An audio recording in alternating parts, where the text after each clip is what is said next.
भगवती की कथा समझा रही है कि जीवन को जीना सीख जाओ। आपकी संतानों के प्रति जो कर्तव्य आपका है बस वो कर्तव्य निभाइए, पर संतानों से उम्मीद मत करिए। ये उम्मीद ही बड़ी खतरनाक होती है। आप कहेंगे पैदा किया है तो उम्मीद तो रहेंगे, तो उम्मीद जब तक रहेंगी तब तक रोते रहोगे। याद रखना, संतानों के प्रति जिनको आपने पैदा किया है आपका कर्तव्य है। ये बात तो सत्य है कि उनको पालना है, बड़ा करना है, भोजन वस्त्र मकान इत्यादि सब उनको देना है, क्योंकि आपने पैदा किया है, ये आपका कर्तव्य है। पर संतानें बदले में कुछ दे ये सोचना आपका कर्तव्य नहीं है। यदि आपने जो किया और सही दिशा दी तो संतानें अपने आप करेंगी, वो संतान का कर्तव्य है। संतान को कर्तव्य समझाना आपका कर्तव्य है, लेकिन संतान मेरे लिए कुछ करेगी ऐसा सोचना दुखों का कारण है। फिर जब जैसा आप चाहते हो वैसी संतानें नहीं करती हैं तो क्या होता है? फिर दुख होता है, फिर रोते हो, फिर शिकायतें करते हो, फिर कहते हो कि महाराज हमारा बेटा ऐसा है, हमारी बहू ऐसी है। फिर माताएं कई बार आती है, अब बहू ऐसी आएगी, कितनी सारी आंखों में सपने सजो लेती हैं, मेरी बहू ऐसी होगी, ऐसी आएगी, ऐसा करेगी, मैं ऐसा करूँगी। और फिर जब ऐसी बहू नहीं आती तब फिर दुखी हो जाते हैं। फिर कहते हो क्या करें, मेरे पास भी बहुत सी माताएं आती हैं, कोई वशीकरण का मंत्र दे दो बहू को बस में करने का। बस में नहीं है। कोई बहू आती है कि सासू माँ को बस में कर ले। सबको बस में किए जा रहे हैं, लेकिन किसी ने अपने आप को नहीं देखा है कि मैं क्या हूँ, क्यों हूँ, कैसा हूँ। मेरे दुखों का कारण कोई व्यक्ति है, कोई पुत्र है, स्त्री है, कोई समाज है, कोई वस्तु है, या मैं ही हूँ। पहले ये सोचना है कि मैं दुखी क्यों हूँ। आप तब तक समाधान की ओर नहीं बढ़ोगे जब तक आपको अपनी समस्या खुद ही नहीं पता चलेगी। अपनी समस्या तो जानो कि क्या है। आप कितने भी जगह चले जाना, वैद्य डॉक्टर क्या करेंगे जब आपको समस्या ही नहीं पता है। आप दुखी क्यों हो ये बताइए, आप चिंतित क्यों हो, आप डिप्रेशन में क्यों हो, तनाव में क्यों हो, क्या समस्या है, क्या नहीं है आपके पास, क्या पाना चाहते हो और जो पाना चाहते हो वो क्यों नहीं मिल रहा है, कहाँ कमी आ रही है, कहाँ कमजोर हो आप, क्या करना चाहिए आपको। इन विषयों पर चिंतन नहीं करते हो।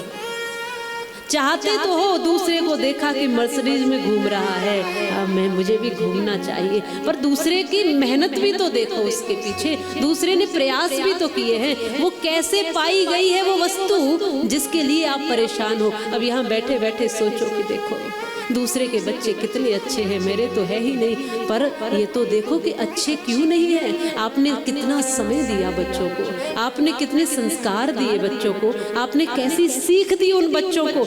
ये सुरथी और समाधि मूल में कहीं देखें तो कहीं ना कहीं सुरथी समाज जो है राजा, वो सावधानी कहीं घटी हो। वो कहते ना सावधानी घटी, थोड़ी सी हटेगी तो दुर्घटना। इन्होंने कहीं ना कहीं प्यार तो दिया प्रजा को, पर थोड़े से असावधान जहां हुए होंगे वहीं पर कहीं ना कहीं त्रुटि हुई। यहाँ ये जो समाधि है, जो वैश्य है, जिनकी संतानों ने घर से निकाल दिया है, ये पहले चिंतन करें कि कैसे निकाला, क्यों निकाला।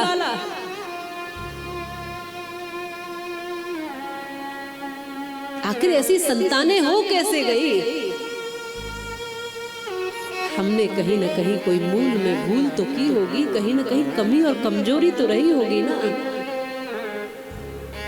हम आज जितने भर भी लोग दुखी हैं वो कहीं ना कहीं अपने कारण दुखी हैं, और उसमें कोई लेस मात्र कोई दूसरा कारण नहीं मिलेगा यदि सच्चाई से अपना आंकलन करोगे तो। और जितने भी दुनिया में सुखी व्यक्ति हैं वो अपने ही कारण हैं, उसमें कोई दूसरा कारण नहीं होता है। तो आप अधिकारी नहीं हो ये कहने के कि मैं पत्नी की वजह से दुखी हूं, कि संतानों की वजह से दुखी हूं, कि पति की वजह से दुखी हूं। आप दुखी केवल अपने कारण हैं, और सुखी भी अपने कारण। सुखी भी करने वाला आपको दुनिया में कोई नहीं है। कहीं ना कहीं त्रुटि हुई है। धन है, धन का सदुपयोग नहीं करते तो धन भी दुख का कारण बनेगा।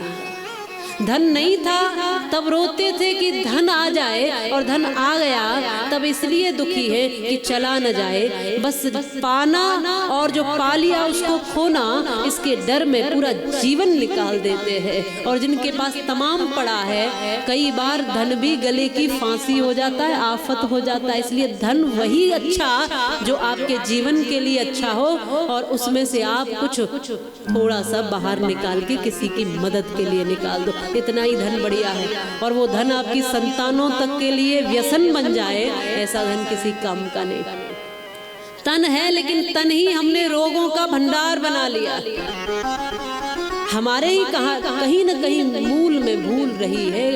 हर कारण के पीछे कोई न कोई हमारे ही असावधानियां हमें दिखाई देती है। संतों ने स्पष्ट समझाया, सीधा सीधा सरल सरल सा जीवन है, लेकिन इतने आडंबरों में हम फंसे हैं, इतने आडंबरों में फंसे हैं। हमको अगर कोई सीधा सीधा रास्ता बताए तो समझ नहीं आता। मैं आश्चर्य करती हूँ कि इतने फोन मेरे पास आते हैं इस बात के लिए कि हमें वशीकरण मंत्र बताइए। और मैं जब स्पष्ट कहती हूँ कि वशीकरण जैसा कोई मंत्र नहीं होता है, केवल आपका व्यवहार और मीठी वाणी ही, जो तुलसीदास जी ने बताई है, तुलसी मीठे वचन सो रस उपजत चहोर, वशीकरण एक मंत्र है, तू तज दे वचन कठोर। केवल एक ही वो चीज है जिससे तुम पूरी दुनिया को वश में कर सकते हो। मीठी वाणी, मधुर वाणी, सद्व्यवहार। आपका व्यवहार और आपकी वाणी ही सबको अपना बना सकती है, और आपका व्यवहार और आपकी वाणी ही अपनों को भी शत्रु बना सकती है। लेकिन ये बात उसके बाद उनको समझा दो तो वो कहते नहीं नहीं, वो बात हम जानते हैं, पर ये बता दो मंत्र कौन सा है। हम कहेंगे कि देखो अच्छी तरह व्यवहार करो अपनों के साथ, अच्छे से रहो, प्रेम से समझा दो। अरे वो सब हम जानते हैं, पर आप तो मंत्र बता दो। क्या करेंगे बताइए? कोई ऐसा मंत्र आपके कान में फूंक दें और सब आपके बस में हो जाए, ऐसा होता है? और ऐसे के लिए ही आप जाते हो, यही चाहते हो, इसलिए तमाम लोग मंत्र देने लग गए हैं। ठीक है, निकालो 2000 का नोट, देते हैं मंत्र, करते हैं वश में, फिर नहीं हुए तो बोले दोबारा आ जाओ, तीसरी बार आ जाओ। क्या कर रखा है तुमने? अपनी समस्याओं का खुद समाधान नहीं है। और मुझे आश्चर्य लगता है कि इस मनुष्य के पास बुद्धि है, फिर ये नहीं सोचता है कि उसको कैसे जीना है। कोई दूसरा व्यक्ति बता रहा है कि आपके ऊपर भूत चढ़ा हुआ है। आश्चर्य की बात तो यह है कि कोई दूसरा व्यक्ति बता रहा है, आपको नहीं पता कि आपके भीतर भूत घुसा है। दूसरा कह रहा है कि तुम्हारे ऊपर भूत है, प्रेत है, आत्मा है, ये है वो, और आप फिर भूत ही बनने शुरू हो जाए। अरे वो भूत बेचारा अपना कहाँ गुजारा कैसे कैसे कर रहा हो, तुम्हारे ऊपर आके क्या करेगा? और आज मरे हुए भूतों से भय नहीं है, ये जिंदे भूत कम है क्या? समस्या तो जिंदे भूतों ने खड़ी कर रखी। एक भी मरे हुए भूत ने समस्या कहीं खड़ी नहीं कर रही। ये मैं व्यासपीठ से कह रही हूँ, जितनी समस्याएं खड़ी कर रखी है ये सारे जिंदे भूतों ने कर रखी है। हवा, पानी, जल, वायु सब जो दूषित कर रखा है इन सारे जिंदों ने कर रखा है। ऐसे इन्हीं को जिंद कहते हैं, जिंदे हैं।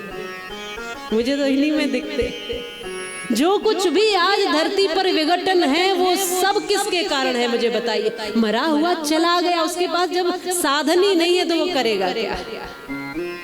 सारे कार्य बिगाड़ रखे हैं तो जिंदे लोगों ने। मरे हुए बेचारे किसी का कुछ बिगाड़ते नहीं है। इसलिए थोड़ा सही सही जीवन जियो। और सीधी सी बात है, जिसको मानोगे उसके सानिध्य में हो जाओगे। अगर भगवान को मानोगे तो भीतर भगवान प्रवेश करेंगे, और भूतों को मानोगे तो भूत प्रवेश करेंगे। जिसको मानोगे, तुम्हें जो चाहिए, ये प्रकृति तो वो देने को तैयार है जो तुम्हें चाहिए। तुम क्या चाहते हो? तुम भगवती को चाहते हो और फिर भयभीत होते हो कि हमारे ऊपर कोई भूत है। हनुमान जी की पूजा करते हो और फिर डरते हो कि हमारे पास कोई भूत है। या तो तुम्हारे इन कुछ वहम जो है, जो भ्रम जो है, उनमें ज्यादा शक्ति है या तो परमात्मा में ज्यादा शक्ति है? पहले निश्चित कर लो कि किस में शक्ति है। सही सही ज्ञान न होने के कारण ऐसा होता है, हमने कभी जाना ही नहीं। जितनी भी नकारात्मक शक्तियां इस वायुमंडल में, संसार में है, उनका कोई अस्तित्व नहीं है, बस परीक्षाई मात्र है। अस्तित्व तो माँ भगवती का है। जो मूल भगवती की शरण में आ गया, उसका कोई बुरी से बुरी शक्ति कुछ बिगाड़ नहीं सकती। इस बात पर भरोसा कर लीजिए, भरोसा करके तो देखो, फिर हंसते हंसते जियोगे, हंसते हंसते जाओगे इस धरती से। इस बात को समझ लो।